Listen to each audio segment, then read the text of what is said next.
The world's tallest peak has claimed a total of 11 lives in the last 10 days.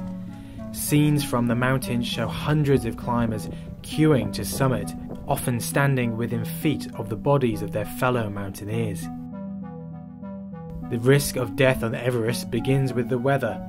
There are only a handful of days each year where the winds are low and the skies clear enough to climb to the top of the mountain. Just 5 days have been clear enough to climb so far in 2019, compared with between 7 and 12 by the same period in recent years. Another issue is overcrowding. The Nepalese government has issued a record 381 permits this year, not including guides, crowds causing chaos on the narrow ridges between peaks.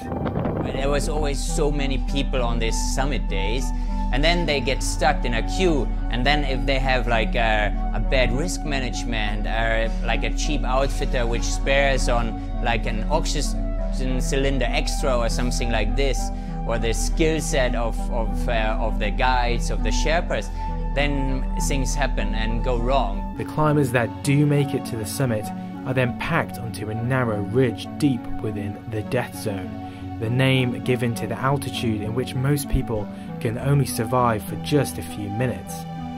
Each breath at the 29,000-foot peak contains just 1/3 of oxygen at sea level, so most climbers carry oxygen tanks with them.